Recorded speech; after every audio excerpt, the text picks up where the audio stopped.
Hello guys! Hello! This is general reading for Leo. Okay, Leo, tingnan natin kung anong messages, vibration, gabay energy para sa lahat. General reading siya. Pwede kang makaresonate. Gamitin mo lang yung intuition sa panonood.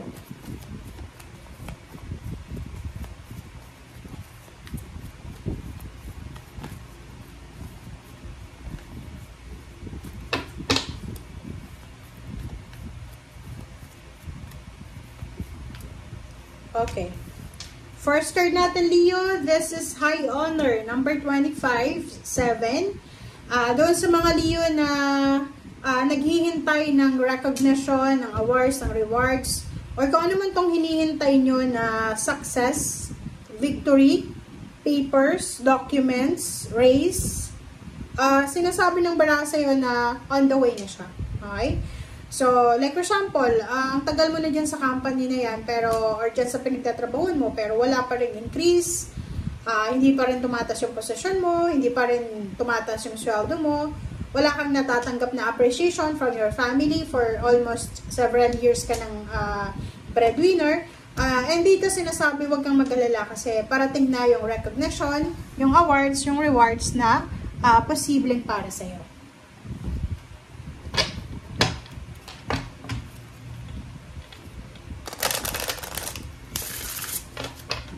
Okay, next card tayo.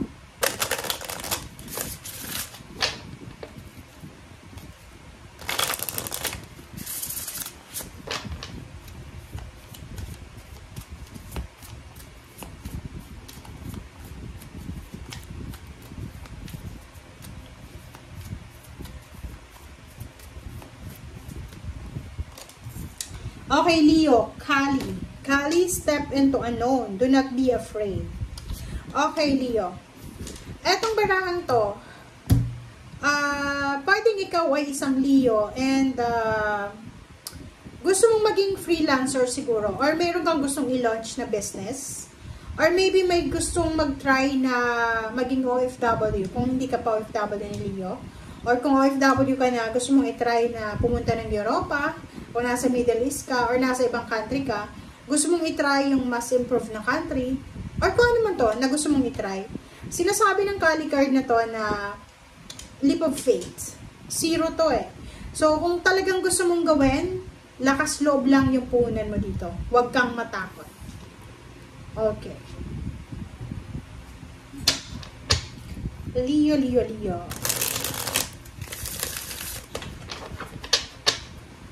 Pwedeng gusto mong ma-promote sa trabaho.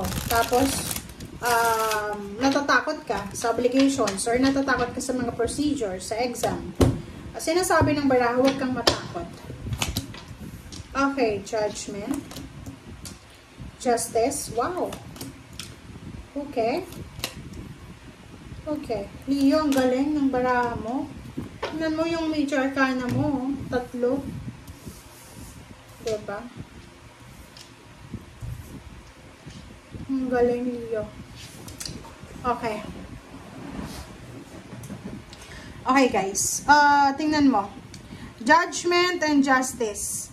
So, Leo, there's a karma. There's a decision. Maybe this is karmic justice. This is contract. Or parang sinasabi dyan na yun na nga, kailangan mong magdesisyon eh. Step into unknown. Kailangan mong magdesisyon. So, lumabas ka sa comfort zone mo, or kailangan mong lumabas dyan sa takot mo, sa illusion of fear. Sinasabi ng baraha sa'yo na maybe may mga offer, job offer, or contract signing, pero hindi ka masyadong, yung parang takot ka, meron kang phobia, or kung ano pa man. So, dito sa judgment na to, sinasabi na, para makuha mo yung justice, para makuha mo yung balance sa buhay mo, you need to decide. Okay? And hindi ka dapat natatakot daw. Yung judgment na to, sinasabi ng baraha sa'yo na kailangan mong magdesisyon according sa kung ano yung gusto mo. It's either travel, like for example, nasa probinsya ka, you're suffering financially, diba? Suffering financially and physically, like may health problems ka. Sinasabi ng baraha sa'yo dito na siguro oras na para makapag-decide ka na. Okay? Kasi kung makikita mo dito, parang kulang ka sa motivation.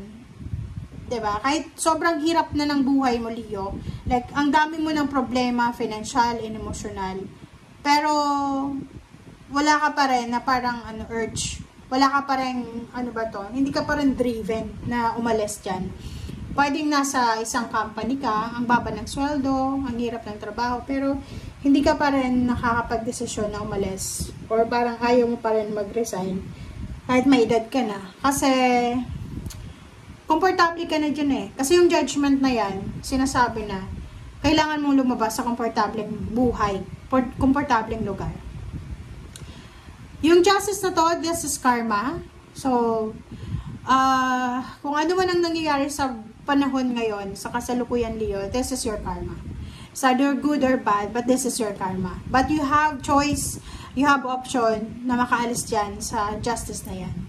Like, kung hindi maganda, halimbawa lang hindi maganda yung justice na to sa ngayon. Hindi maganda yung karmic contract na binibigay sa'yo ng universe. You have Chariot. Chariot is success. Success from hard work. Success from dedication, from determination. So, sinasabi ng bara sa'yo dito, Leo, na huwag kang matakot. Huwag kang matakot magsimula ulit. Like, for example, bumagsak yung, yung negosyo mo, na-lay off ka, na-terminate ka, nawalan ka ng overtime, nawalan ka ng mga benefits. No. Huwag kang matakot. Magsimula ulit from zero. Kasi nandito yung future mo yung 6 of Wands. There's a 6 of Wands High honor. Diba? High honor and 6 of Wands.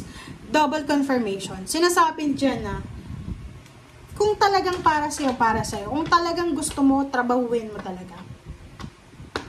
And you need to decide. Kasi wala namang mangyayari sa buhay natin kung wala tayong desisyon.